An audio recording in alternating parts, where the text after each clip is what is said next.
안녕하세요. 역사와 고전의 정수를 가볍지만 확실하게 짚어드리는 수박 겉핥기입니다. 오늘 우리가 만나볼 인물은 전국시대 사공자 중 한 명인 춘신군 황홀입니다. 초나라를 지탱했던 위대한 기둥이 어떻게 한순간에 무너졌는지 지혜의 역설과 우유부단의 비극을 지금 시작합니다. 오늘 이야기는 총 4부로 구성했습니다. 1부에서는 경세가로서 황홀의 화려한 부상을, 2부에서는 그를 파멸로 이끈 비극적 몰락을 다룹니다. 이어지는 3부에서는 이 이야기에서 유래한 고사성어들을 살펴보고 마지막 4부에서는 역사가 사마천의 시각으로 그를 비판적으로 평가해보겠습니다. 서론입니다. 사마천의 사기는 춘신군 황홀의 삶을 통해 인간의 흥망성쇠를 아주 극적으로 그려냅니다. 그의 탁월한 외교술은 초나라를 위기에서 구했지만 화려한 경력은 역설적이게도 몰락의 전조가 되었습니다. 사마천은 국가를 구했던 담대한 행동가가 어떻게 치명적인 방관으로 자신을 파멸시키는지 그 내밀한 과정을 우리에게 보여줍니다. 제1부 경세가의 부상입니다. 초나라의 충성스럽고 뛰어난 신하로서 황홀이 쌓아올린 찬란한 업적들을 먼저 살펴보겠습니다. 기원전 274년경 전국시대 말기의 국제정세는 폭풍전야였습니다. 서쪽의 진나라가 동쪽으로 팽창하며 한나라와 위나라를 굴복시켰고 이제는 이들과 연합해 초나라를 집어삼키려 하고 있었죠. 초나라는 이미 이전 왕이 진나라에 억류되어 죽음을 맞이한 경험이 있어 국력이 매우 쇠퇴한 위태로운 상황이었습니다. 이 위기의 순간 사신으로 파견된 황홀은 진나라 소양왕 앞에서 놀라운 논리를 펼칩니다. 바로 양호공투, 즉 두 마리 호랑이가 싸우면 결국 개들만 이득을 본다는 비유였죠. 진나라와 초나라가 싸우면 두 나라 모두 지치게 되고 약소국들이 그 틈을 타 이익을 챙길 것이라는 그의 통찰은 전쟁을 막고 화친을 이끌어냈습니다. 화친의 증표로 진나라의 인질로 갔던 태자 완이 위기를 맞았을 때 황홀의 진가가 다시 한번 드러납니다. 초나라 왕이 위독해지자 태자를 귀국시키기 위해 황홀은 목숨을 건 도박을 하죠. 태자를 마부로 변장시켜 탈출시키고 자신은 홀로 남아 왕의 분노를 감당하기로 한 겁니다. 이 담대한 충성심에 감동한 진나라 소양왕은 그를 살려보냈고 태자가 고열왕으로 즉위하며 황홀은 초나라의 최고 관직인 영윤에 오르게 됩니다.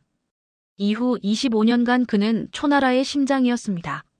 조나라의 수도 한단을 구원하고 노나라를 멸망시키는 등 군사적 공적을 세우며 초나라의 영향력을 크게 확대했죠. 비록 합종군의 총사령관으로서 진나라 공격에 실패한 적도 있지만 그는 명실상부한 초나라 최고의 권력자였습니다. 권력만큼이나 그의 부세도 대단했습니다. 3,000명의 식객을 거느렸는데 상객들은 신발에 구슬 장식을 할 정도로 호화로웠다고 하죠. 하지만 단순히 돈만 쓴 것은 아니었습니다. 유학자 순자를 날릉 현령으로 등용하는 등 인재를 알아보는 안목 또한 탁월했습니다. 하지만 영원할 것 같던 그의 권력에도 파멸의 씨앗이 자라기 시작합니다. 제2부 춘신군의 비극적 몰락입니다. 비극은 고열왕에게 후사가 없다는 불안감에서 시작되었습니다. 이때 조나라 출신 식객 이원이 나타나 교활한 도박을 제안합니다. 자신의 누이 동생을 먼저 춘신군에게 바쳐 임신하게 한 뒤 그녀를 다시 왕에게 본의 왕비로 만드는 계획이었죠.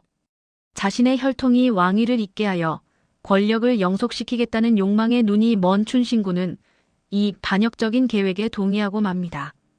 꽃을 옮겨 다른 나무에 접붙인다는 이화전목의 공모는 그를 국가에 충신해서 왕실을 기만하는 공모자로 변질시켰습니다. 고열왕의 병세가 깊어지자 식객 주영이 치명적인 위험을 간파합니다. 그는 춘신군에게 다가가 무망지복, 즉 바라지 않은 복 뒤에 숨은 무망지화, 즉 예기치 않은 재앙을 경고합니다. 이원이 비밀을 묻기 위해 자객을 준비하고 있다는 사실을 꿰뚫어 본 것이죠. 주영은 이원을 먼저 제거해야 한다고 조언했지만 춘신군은 오만했습니다. 자신이 발탁한 이원을 나약한 존재로 얕보며 경고를 무시했죠. 안목을 잃어버린 재상의 모습에 실망한 주영은 결국 도망치고 맙니다. 주영이 떠난 지 17일 후 고열왕이 죽자 함정이 작동합니다. 궁궐 입구인 극문에 매복해 있던 이원의 자객들이 춘신군을 습격해 살해했고 그의 일족까지 모두 몰살시켰습니다. 25년의 영광이 단 한 번의 판단착오로 피비린내 나는 종말을 맞이한 것입니다. 제3부입니다. 이 비극적인 역사 속에서 유래하여 오늘날까지 쓰이는 고사성어들을 살펴보겠습니다.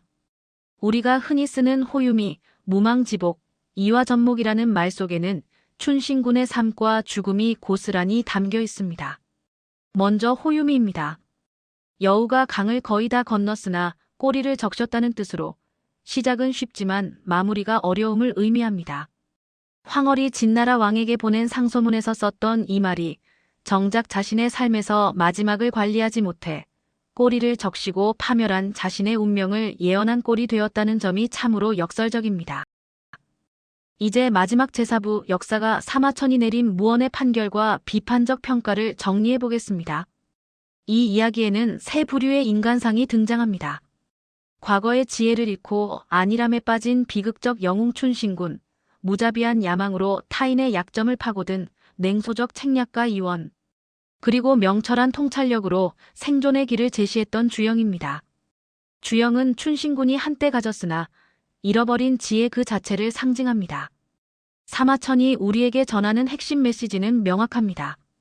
지능과 평생의 업적도 결정적인 순간의 결단력과 용기가 없다면 무가치하다는 것이죠.